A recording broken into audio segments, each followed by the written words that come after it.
kung bakit namatay ang dad ko, Jack. Sinira mo rin ang negosyo namin. Para mo rin sinirang buhay ko. You have to pay big time, Jack. At si Mylene Centeno. Sabi ko na nga ba dito at matatagpuan? Nakatakas ang white slavery syndicate leader na si Gregor Carrion kanina sa mga pulis na dumakip sa kanya. Pinaniniwalaang ang nagpahuli kay Carrion ay ang half-brother nitong investigative reporter na si Sherlock Jackson Jr. Hayop ka, Jack. Umanda ka paglabas ko. Malaking sindikato ang kalaban mo ngayon. Tingin ko kailangan mo ng police protection. Hindi na kailangan. Kaya ko protektahan ang sarili ko. Eh, yung babaeng nagligtas sa'yo, yung ba hindi kailangan ng protection ni Piduyon? Si Ate Mylene Kunay? Hindi Mylene ang totoong pangalan niya, kundi Audrey. At hindi niya na kailangan pa ng police protection dahil isa siyang NBI undercover agent. Astig pala ang babae yun. Kaya pala matindi rin ang paghanga mo.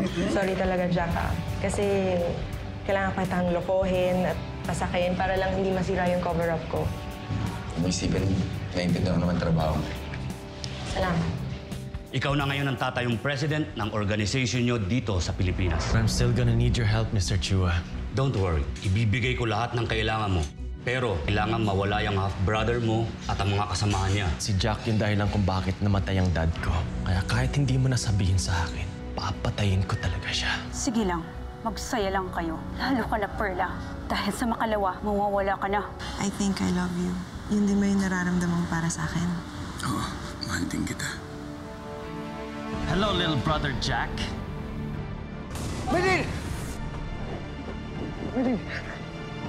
Mylene! Mylene, gumising ka! Audrey! What happened, Papi?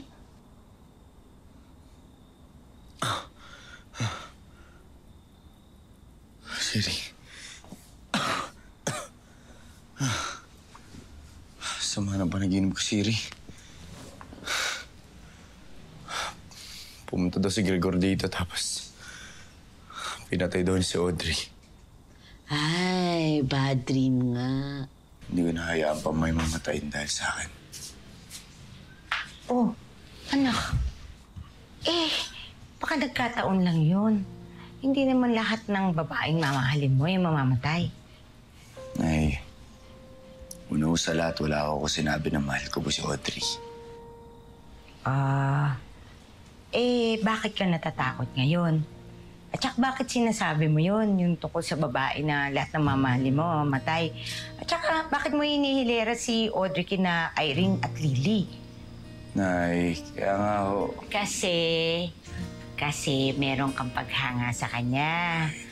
At saka yung paghanga na yun, baka ma-develop sa pagmamahal. Kaya natatakot ka, hindi ba? Talagang nailusot niya pa yung pang-asar niya sa akin tungkol kay Audrey. Siyempre, anak, nanay mo ko. Magaling ako, no? Mana ka sa akin. Tsaka, alam mo, anak, hindi totoo yung panaginip. Kabaliktaran yan. Kaya hindi mamamatayan si Audrey kahit maging girlfriend mo na siya. Nay, huwag niyo nang ipilit yung panunokso niya sa akin niya kay Audrey. Alam mo ngayon ang gagawin ko? Iiwasan ko na lang muna yung mga babae para matigil na yung sumpa. Sa hindi... magsusulat na lang ako ngayon. Doon ako mag-focus. Ano naman isusulat mo? Yung nangyari sa'yo ni Audrey dun sa... nangyari dun sa sindikato? Yun ba? Tingnan mo. Di Audrey pa rin. Ikaw, dami-dami yung sinasabi. Hindi mo na pag-usapan, ganun-ganun. Sera ka rin eh. Tapos ngayon, Audrey pa rin.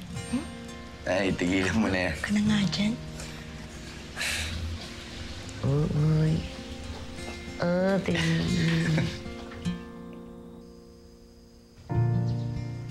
Pero baka naman tumanda ng binata si Jack dahil ayaw na ma-inlove kahit kaninong babae. Hindi naman siguro. Alam mo naman si Jack, na-trauma sa babae. Pero alam mo, parang okay si Audrey. Baka naman siya mabait. Tsaka, ganda pa. Tsaka bagay sila ni Jack, oh. Yung ngayon sinasabi ko kay Jack siya naman to umiiwas. Tayo na lang kaya. Ano? Tayo na lang. Ano ba? Tayo na lang yung gumawa na paraan para mas magkalapit silang dalawa. Kala ko naman kung ano. Ano? Ha? Ay, hindi. Basta, sa mga ganyang mga plano, maasahan mo ako. Deal?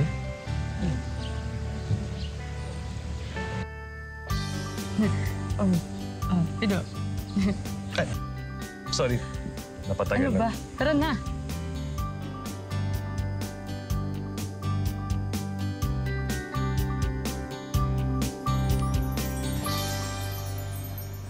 Ay, back to work na ang papi ko. Di na naman makausap. Pinapawisan na.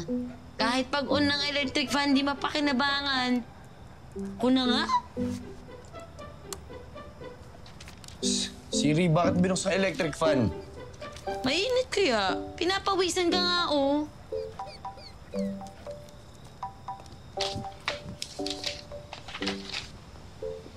Jack! Audrey. Anong ginagawa mo dito? Tinanong ko kay Pido yung address mo dahil may importante akong sasabihin sa'yo. Ano yung importante na yan?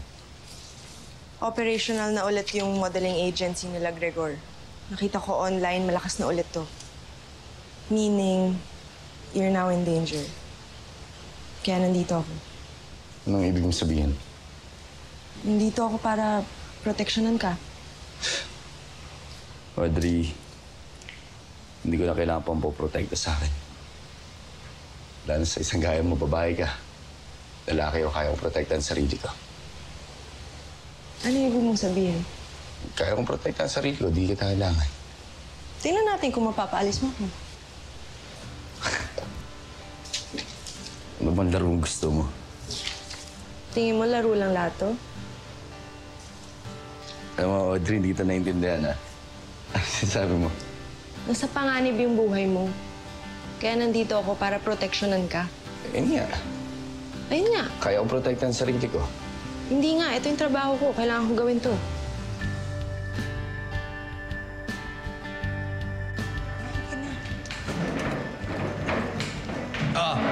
Hal?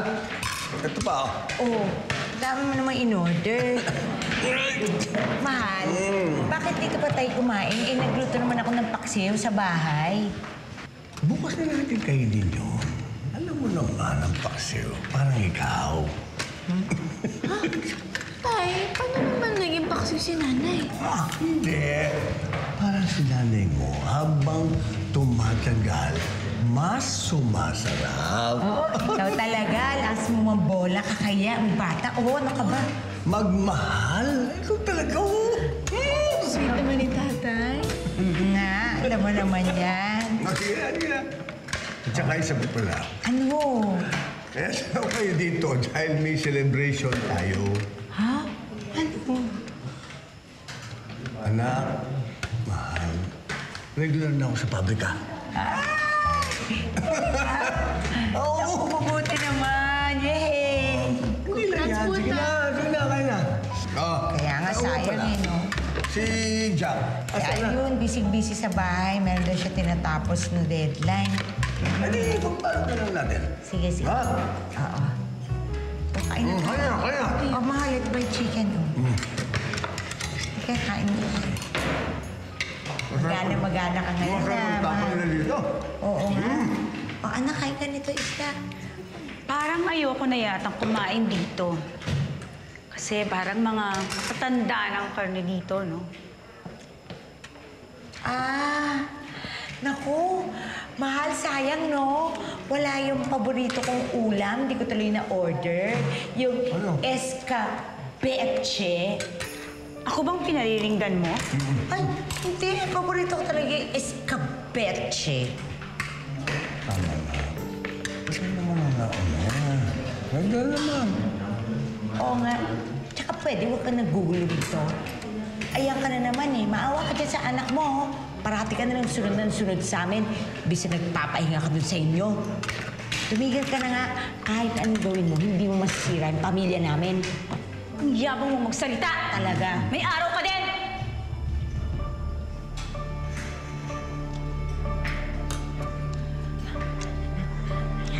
Anak. Sige, kumain ka na. Pasensya ka na, anak. Anak. Ano naman yun, eh? Magkaloko-loko.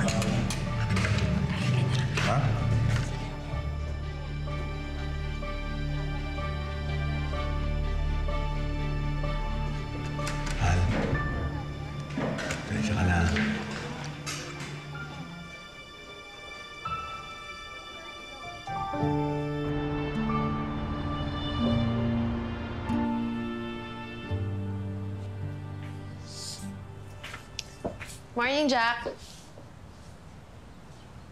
Audrey, ano ginagawa mo dito? Starting today, dito na ako titira. Ano? Ako magiging bodyguard. Oh, Bakit? oh. Uy, Jack, pumayag ka na. Tingnan mo, ang ganda ng bodyguard mo. Tsaka parang hindi na rin ako nag-aalala, anak.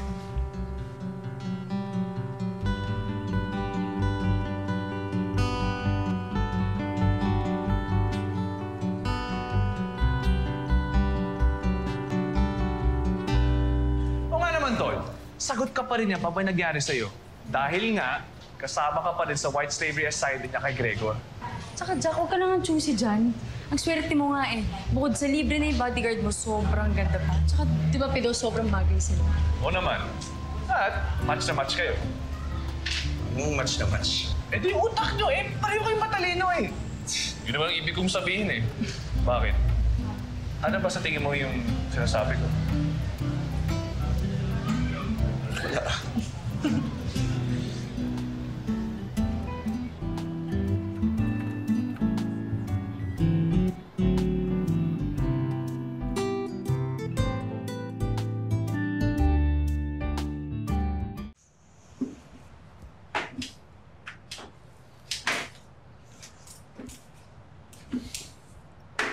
Ay, teka sandali.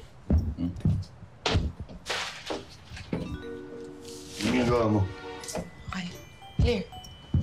Anong clear? Anong sabihin sa akin, pati ba ng body babantayan pa rin? Mabuti nang nakakasiguro. Kuya, ayaw mo ba nun? Safe na safe yung pagligo mo. At least walang manilip. Sigurado ka, di ba? Correct.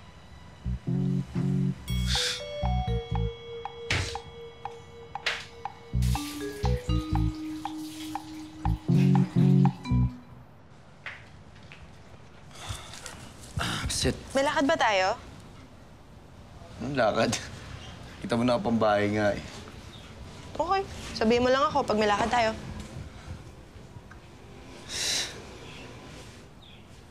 Ay, nako. Si Rib, ang klaseng bodyguard rin talaga to, no? Full pledge eh. Oo eh. Pero in fairness, Papi, ha? I'm beginning to like her na. Alam mo, Siri, minsan nakakapikon na yung mga pinagagawa niya. Pero, imbis na mapikon ako, may mga oras rin talaga na naaaliw ako sa kanya. Yung tipong natutuwa ako. Hindi naman siguro ako na-develop sa kanya. Siguro na-appreciate ko lang yung mga consistent sa akin. Sa ganyan nagsisimula ang lahat, Papi. Tama ka. Baka yun lang yun. Na-appreciate ko lang talaga yung mga pinagagawa niya. Isa pa, magkaibigan kami, so bawal ako ma-in love. Diba? So may guardian angel ka palang kasama dyan ngayon. Oh, that's very sad, little brother. Because very soon, both of you are going to hell.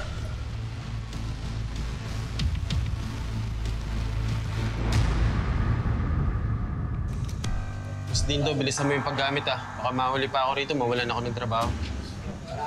Oh. Sige boss, kahit tagalan mo yung paggamit.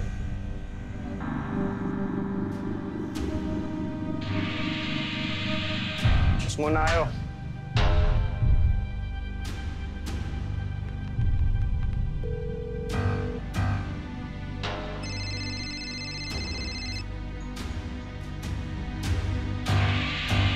Hello? Hello, Ma. Dindo? Ano na yung pinapagawa ko sa'yo? Inip na ako dito eh. Tonight, son, makakalabas ka na dyan. Talaga? Yes. Any moment from now, you will be free. Promise. Thank you, Ma. See you. See you.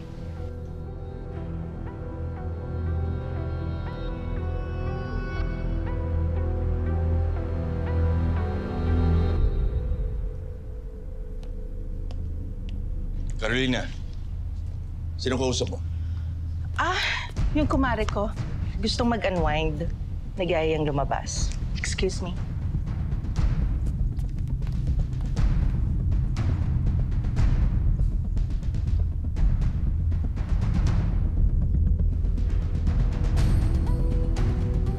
Walang galang na ho. Tapos na po ang oras ng dalaw. Bumalik na lang po kayo bukas. Sir, saglit. Pwede makigamit ang banyo? Sige, sir. Diretso na po kayo. Sige na. Sunod na lang ako. Kaya, lagyan niyo na sila.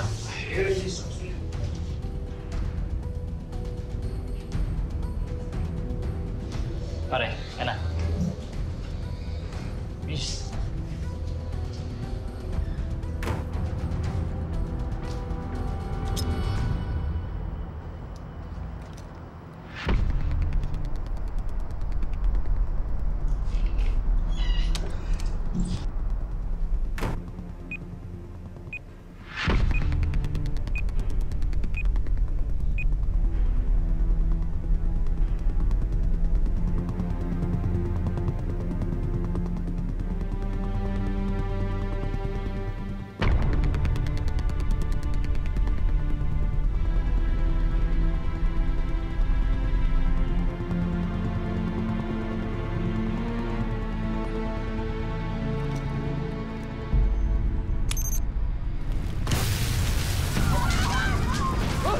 Ano yun? Hoy! Wala na!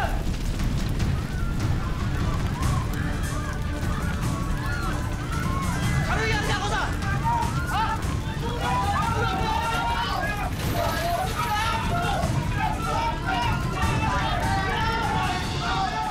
Naku anak, hinabi na tayo. Baka kanina pa tayo hinahanap ng kuya mo.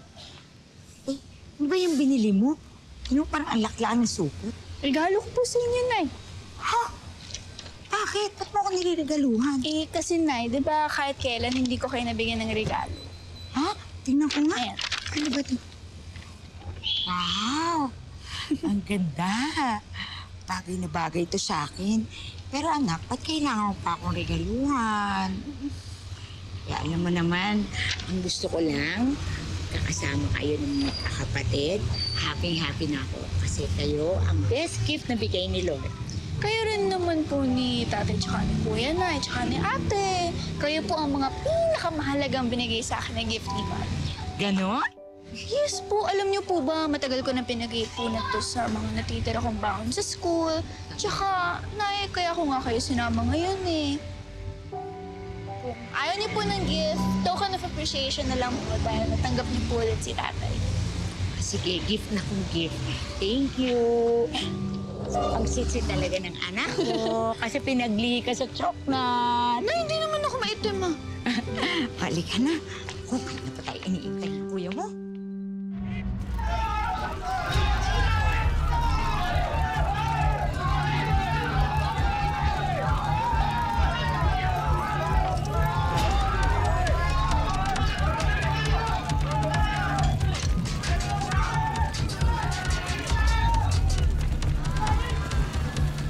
Paray, ginabi na tayo dyan sa Tiangge. Kasi naman ang tagal mo pumili ng mga gusto mong damit. Grabe naman na, hindi naman. Nag-enjoy lang talaga ako pumili. Hindi ka na.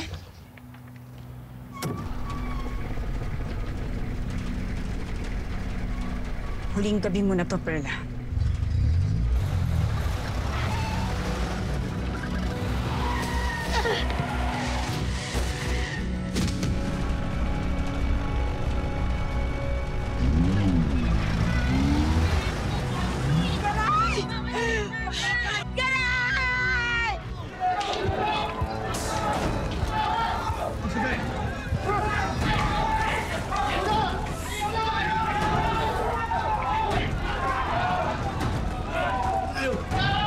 Dito tayo. Tara, boss.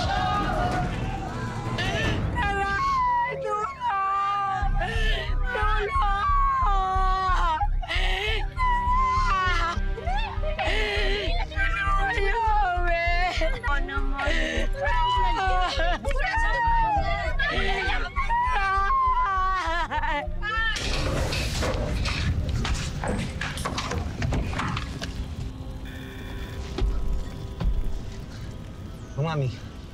Doon, hinihintay ka na. Congrats, boss, ah. Kaya ka na. Salamat sa'yo. Tara.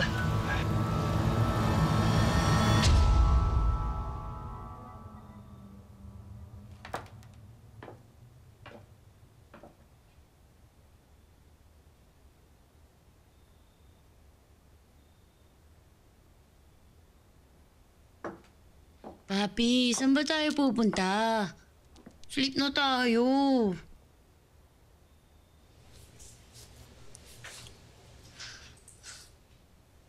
Uy, napapangiti si Papi.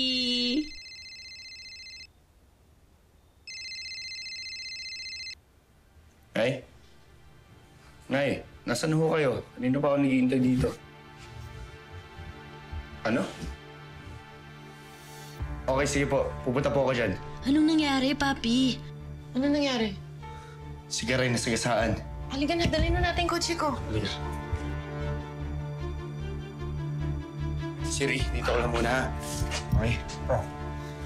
Nak, Chong. Mamaya na ho yung papaliwanag, pero sumama ka na sa amin. Bakit Sige na.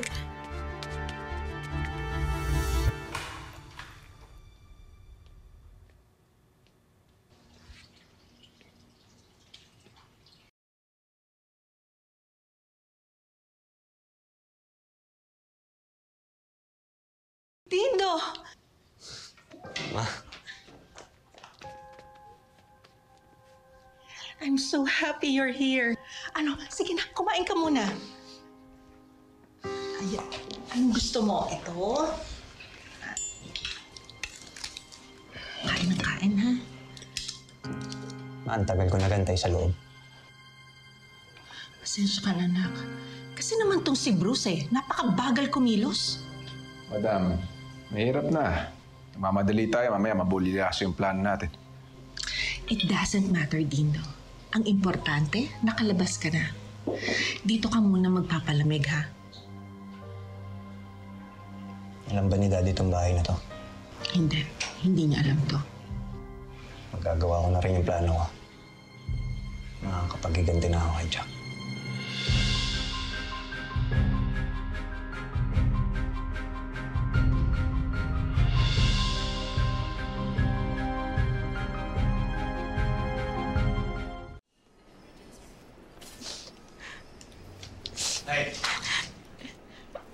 Jack! Ano ko nangyayari? Nandun yung kapatid mo na sa operating room. Ang bilis kasi ng pangyayari, mahal. Bigla na lang tumawid kami ni Karay. Pagkatapos may biglang dumating na sasakyan ang bilis-bilis. Pagkatapos sinulak ako ni Karay. Tapos ayun, siya yung tinamaan. Niligtas niya ako, Rad. Niligtas ako ng anak natin. Dapat ako yung nandun, Rad. Dapat ako yung nandun. Aray talaga. Huwag ka magsalita ng ganyan. Bakit? Ang anak natin. Tama na. Kamusta na kaya si baby girl, Karay? Saan naligtas siya? Sabi ni Mom si dati kapag may kailangan daw ako, kailangan ko mag-pray. Lord, i-save niyo po si Karay, please. Huwag niyo pong hayaan na may mangyaring masama sa kanya.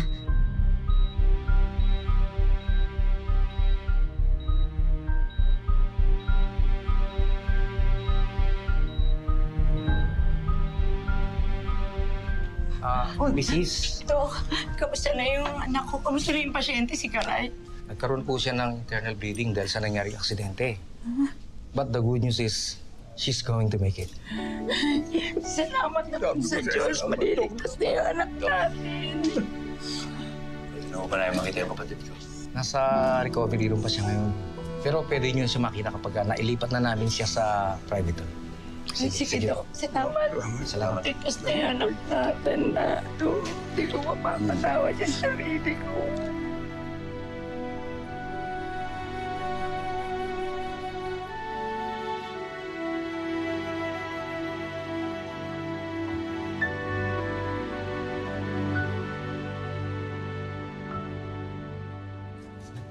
Ray?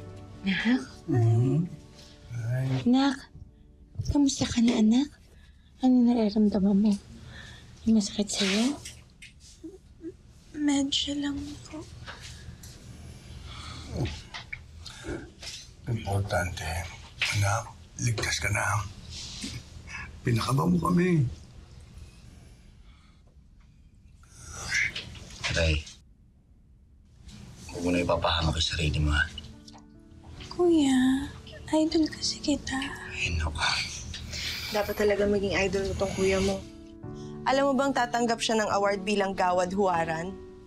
Talaga ba, anak? Totoo? Audrey, hindi ko sinasabi sa kanila. Ay, surprise ba yun? Ay, sorry. Kailan ba to? Next week po. Kaya, Karay, kailangan magpagaling, ha? Kasi gusto ko nandun ka. Apo, kuya. Dok. Tol, Pito. Jack, napalitan ko nangyari. Actually, hindi ko to kaso, pero nung nalaman ko involved si Karay, sumama na rin ako. Salamat. Ninang, ano pa talaga nangyari?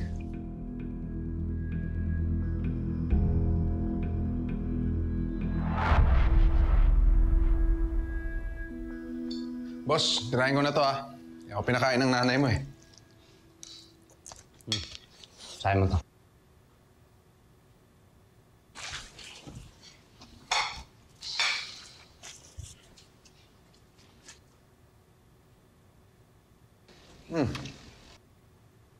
Bibigyan pala ng award si Jack eh. Yan ang perfect timing para makapaghiganti kay Jack. Seryoso ka ba? Sa ganito karaming tao, di ba dapat yung simple lang yung walang makakita? Eh yun nga yung point dun eh. Hindi pwedeng mamatay si Jack na simple lang.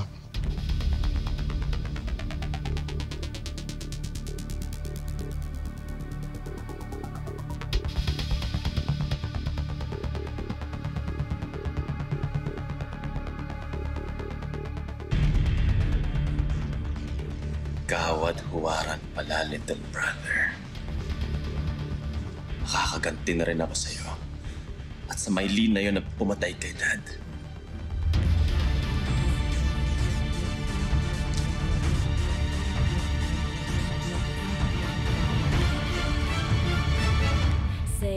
Meron po ba kayong kaaway o may kakilala po ba kayong may galit sa inyo na pwedeng gumawa nito? Isa lang alam kung pwedeng gumawa nito. Hindi ko naman sinasadya eh. Ba't si Karen yung sasagasaan ko? Oh, Rado. Hindi ka pa nakakamove on. Anong sinasabi mo? Sa mga girlfriends mo namatay. Correct ka dyan, Audrey girl. Si Dindo, nakatakas. Ano? Dindo! Sinasabi ko na nga, be. Ikaw ang tumutulong kay Dindo.